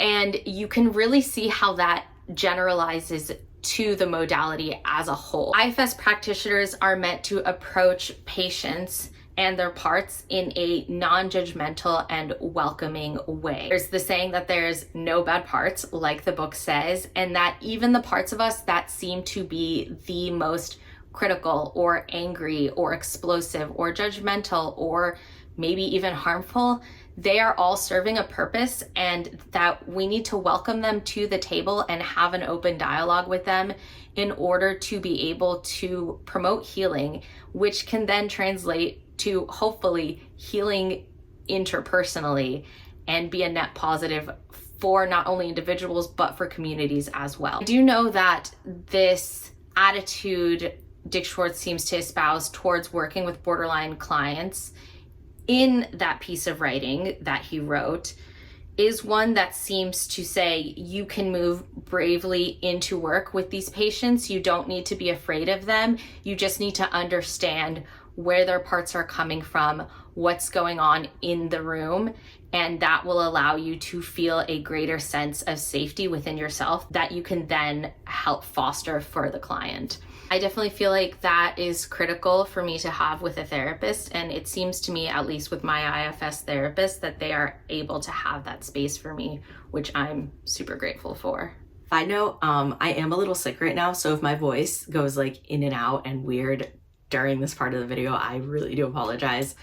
I had been putting off filming for too long, so I just decided to keep it pushing, but if I sound like a robot right now, it is what it is. I do want to talk about the nuances of therapeutic fit. It's worth pointing out that when I reached a point of destabilization that overwhelmed my last therapist, I was working with a practitioner and within a modality that were supposedly working specifically to address patients with chronic high-risk conditions like BPD. If you look into schema therapy and its inception, you'll find that the creators of it were trying to develop a way to conceptualize and work with the rapidly shifting and volatile, often childlike affective states of borderline patients and other patients with these more difficult conditions. So along with DBT, that's two evidence-based treatment modalities that are specifically targeted for BPD that I would argue failed to achieve remission in my case. And I could go as far as to say that in certain ways they did harm me in the long run. As much as DBT helped stabilize me in my life, my therapist and I are right now working to undo some of the ways in which it led to me really locking down my emotions more. And that could be due to user error, but that is a good example of the nuances of therapy. And while I don't think I spent enough time in schema therapy to make a definitive statement on whether or not it was right for me, working with a schema therapist, I could say, led to me being harmed. I don't think it's that cut and dry, right? But my point here is that especially when we're working with complex conditions, it's not an exact science. As much as it might work in clinical trials, there could be variations in treatment outcomes with individual patients. It's really difficult to standardize these sorts of things. Maybe if we were to pick apart myself as a case study, we could determine whether it was a failure of the modalities or of my practitioners, or whether I'm just too much to handle. And I do just want to say as an aside that at least with my DBT therapist, I think quite a few of them were what we would consider good enough therapists. But in any case, we likely wouldn't be able to generalize my example to all other BPD patients, let alone the vast array of patients who come to DBT and schema therapy seeking relief outside of a borderline diagnosis. I say this because we have that quote in the article about how what happened at Castlewood wasn't a result of a bad actor or of the nuances of Castlewood itself. It was a result of IFS itself. And I just think that that is a very cavalier claim to make, especially regarding a highly controlled environment within a institutional system of repression like the troubled teen industry in which Castlewood was situated. That was a lot of words, but it does lead me to a very important, and I swear this one is, final point. Because while I think that we can't necessarily, based on the evidence the article presents us with, condemn IFS as a whole, especially with the amount of people who have found relief through it outside of Castlewood, I do think we need to have a conversation about residential treatment, specifically in the case of minors and in general, the troubled teen industry. This is an issue that is very near and dear to my heart and my psychology because I myself was sent away to a residential treatment center at the age of 15. I had just turned 15. And in reading this article, and particularly the accounts of the people at Castlewood, both the staff and the patients, it really mimicked a lot of the aspects of my own experience in residential treatment and in a residential treatment center that did not utilize IFS at all. When I was in treatment, it was probably around 2009 or 2010, 2008, 2009, I think. So IFS had not come to popularity yet. I remember the modalities that were used were broadly smart recovery and DBT, and those were like the big ones. My therapist specifically specialized in DBT. There's so much I could go into here, honestly, and I think it really is a topic for another video. I would have to do my own research into the troubled teen industry as a whole and residential treatment centers. I think if you want a good example, though, of the wealth of abuses that are perpetrated in these residential treatment centers, you can go watch Paris Hilton's documentary. She actually talks about her experience in being sent away to one of these places, and it very much sounds like a lot of the places I have heard of. It's unfortunate to say, but I was lucky enough to be sent to one that was only mentally and emotionally abusive, but there has been physical and sexual abuse at these sorts of places, and kids have literally died. I was lucky that corporal punishment did not come into the picture at mine. What I will say is that what was described in the treatment of the patients at Castlewood, right, the abuses of power, the constant gaslighting and manipulation of the patient's own stories, kind of feeding you a narrative until you were forced to accept it, how the patients would sort of start to get roped into it themselves psychologically until they were trying to one-up each other, how we were all sort of forced to witness each other's trauma and even perform that trauma for each other and for the clinicians and the staff in order to prove that we were ready to move on to the next level until we could eventually go home. All of these things were happening at my center, and IFS was not involved. Interesting point on that too is that my first introduction to dialectical behavioral therapy would have been in treatment. And when I tell you that maybe I was presented with the skills, but the way in which I was presented with them is not the way I've ever been presented with them again. My own personal therapist was supposedly a DBT therapist, but one of the first things he said to me was shaming me for my self-harm scars, which if you've ever gone to DBT or know anything about DBT therapy, you know that it is supposed to be non-judgmental. You know that therapists are really big on being non-judgmental, creating a non-judgmental space and modeling non-judgmental thinking for their clients. So to think that a DBT therapist would ever lead with judgment and shame on such a sensitive topic is bizarre to me. And even I remember in one group, one thing he said was that he loved working at a residential treatment center because in other places, clients could not talk to him or choose not to work with him. But in residential treatment centers, we were all basically forced to comply and work with him. So I guess what he was saying is that you could bypass resistance in that way, which that's not really how resistance works anyway. But yeah, just completely out of pocket and bizarre for what I then was presented with when I actually went to and through DBT therapy and skills training at an actual outpatient DBT focused center. And so yeah, even at first I did take away that DBT was trash and it was something I never wanted to work with again. When I had the experience of going to an outpatient clinic that focused specifically on DBT and where they were just genuinely trying to help people get better rather than funnel money out of their parents and keep kids in a space until they were forced to break down their identities and comply, then I got to experience all the aspects of good therapy that DBT could offer me. My point here is that I think it's really misleading to present Castlewood as the example for why IFS is a bad therapy. And the question really stands out in my mind. Why aren't we instead asking, are residential treatment centers a good form of therapy, regardless of what modality they're using? I really think we can't sweep the issue of Castlewood under the rug, whether or not IFS is deemed to be a viable therapy.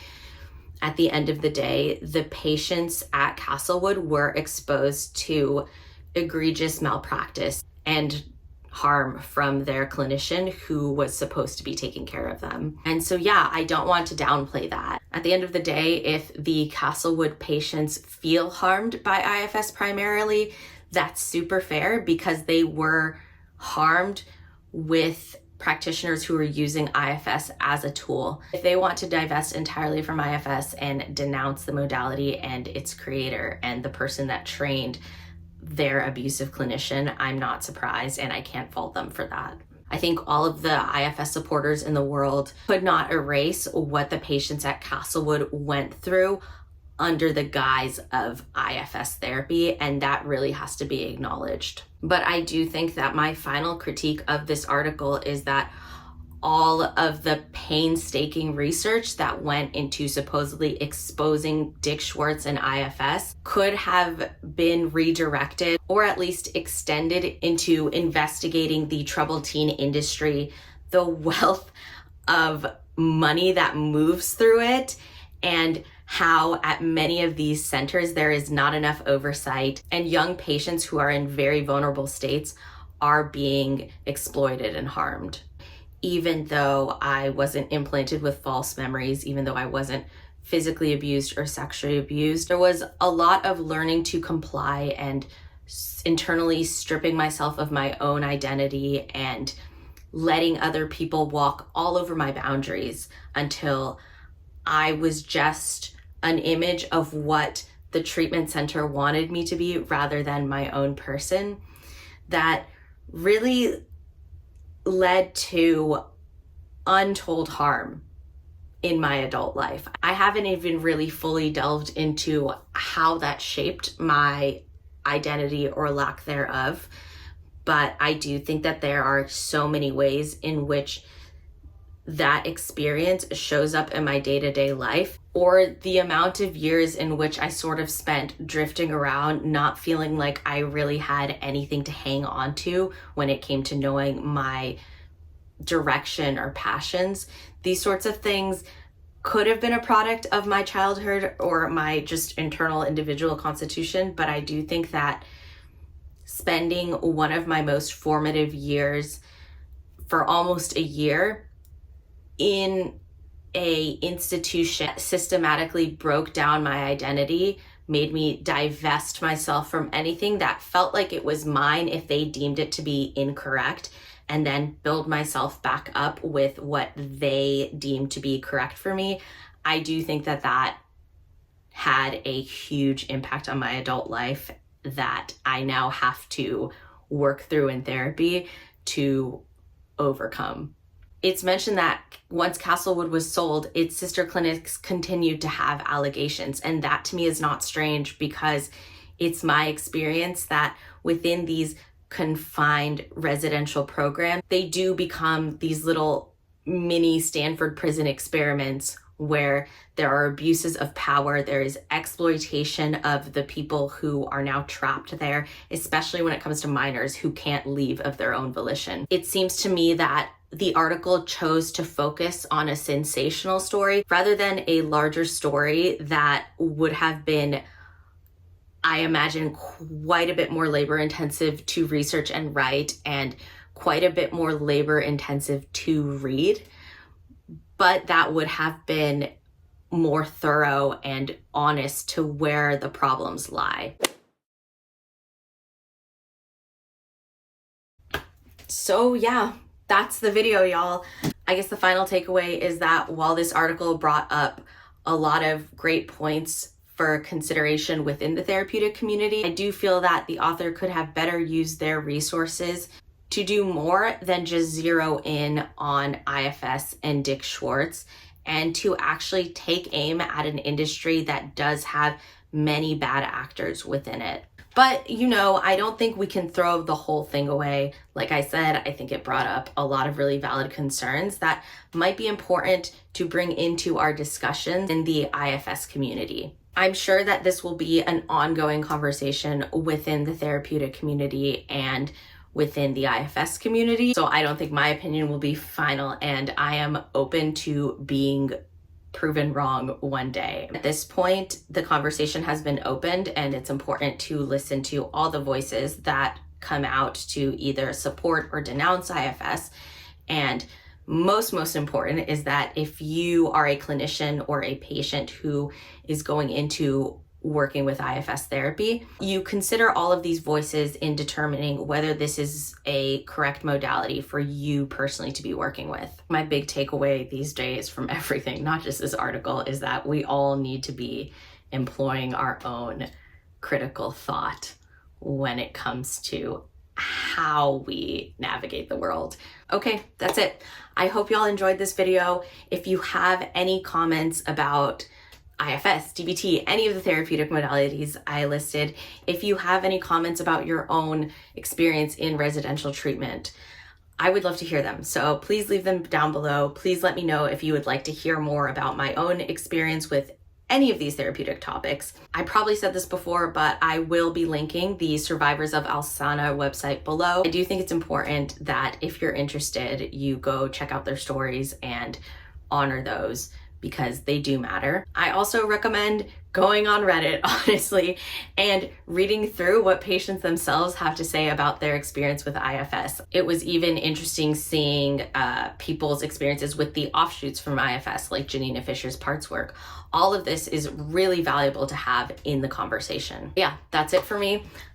I think once again, this was way too long and took way too long, but as I said, I am committed to always being a yapper. I hope that some of you will appreciate that and enjoy. Okay, love y'all. Bye.